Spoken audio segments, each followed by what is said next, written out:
Hello बच्चों, let's see the question. कह रहा है कि select the correct adsorption isobar for chemisorption and physisorption respectively. Isobar का मतलब बेटा सेम प्रेशर।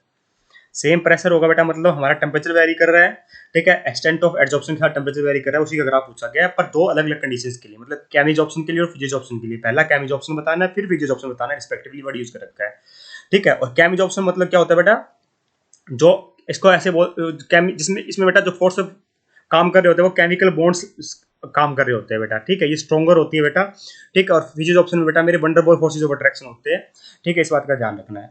अगर मैं आपको बताऊं कि जैसे टेम्परेचर का मैं वेरिएशन बताना है ना, एक्स बाई एम क्या बेटा मेरा, एक्स बाई एम का मतलब आप ऐसे समझिए कि एक्स का मतलब होता है मास ऑफ एडजॉर्बेट, एम होता है बेटा मेरा मास ऑफ एडजॉर्बेंट, कितना एडजॉर्बेट और एडजॉर्बेंट हो गया ना बेटा, ठीक है। एक्स बाई एम का मतलब होता है एक्सटेंट ऑफ एडजॉर्प्शन, कितने एक्सटेंट तक एडजॉर्प्शन हो रही होती है ना।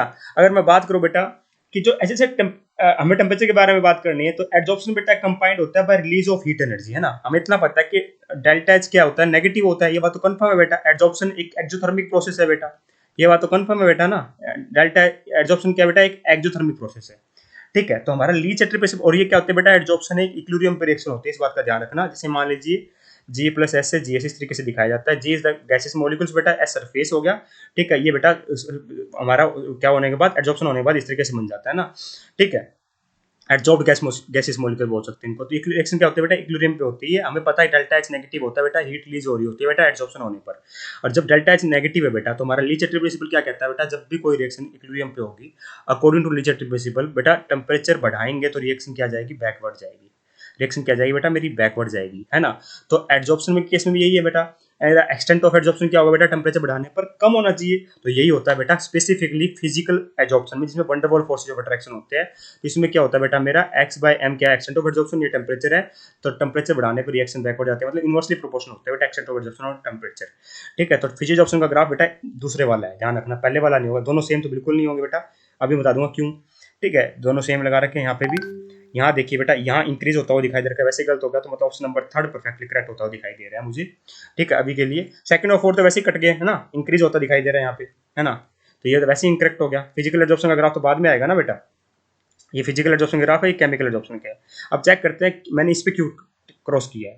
तो देखिए बेटा, ये तो कंफर्म हो गया बेटा कि मेरा ग्राफ क्या हो रहा होगा, डिक्रीज करेगा।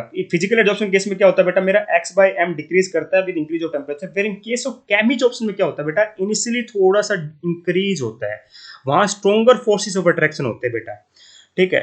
तो वो क्या होता है, टेम्परेचर बढ़ाने पे बेटा बाइंडिंग थोड़ी स्ट्रॉन्ग होती है, वो इनिशियली क्या करता है बेटा, इंक्रीज करता है, फिर फर्दर बेटा डिक्रीज कर जाता है, ठीक है। तो ऐसे बोल सकते हो case of chemisorption x by m that is extent of adsorption initially increases with temperature then decrease, ठीक है। और ऐसा होता है कि जो इनिशियली इंक्रीज हुआ ना बेटा, वैसे ही हुआ, क्योंकि जो केमिज ऑप्शन होता है ना बेटा, वो उसको एक्टिवेशन, हाई एक्टिवेशन एनर्जी की रिक्वायरमेंट होती है ना, हाई एक्टिवेशन एनर्जी की रिक्वायरमेंट होती है, इसलिए बेटा थोड़ा टेम्परेचर देना पड़ता है, ठीक है, ताकि रिएक्शन इजीली हो ना। तो इसलिए बेटा थोड़े हाई टेम्परेचर पे बेटा वो इनिशियली चलता है बेटा हाई तक, उसके बाद डिक्रीज होने लग जाता है, इस वजह से दिखा रखा है, इसमें कंप्लीटली डिक्रीज दिखा रखा है। मतलब इनिशियली क्या होता है बेटा, the initial increase is due to the fact that Camage option requires activation energy, activation energy जो होते हैं Camage option केस में, इसलिए बेटा थोड़ा सा इंक्रीज होता है। फर्दर वही केस चलता है बेटा, और लीच ट्रिपल वाला, टेम्परेचर बढ़ाओगे तो एक्सटेंट ऑफ एडजॉर्प्शन डिक्रीज कर रहा होगा, रिएक्शन बैकवर्ड जा रही होगी। मतलब ये तो बिल्कुल कंफर्म है फिजिकल एडजॉर्प्शन के लिए, है ना, फिजिकल वाले के लिए, और ये केमिकल एडजॉर्प्शन के लिए ग्राफ बनेगा। तो hence option number third is perfectly correct here. I hope you understand the answer. Thank you so much.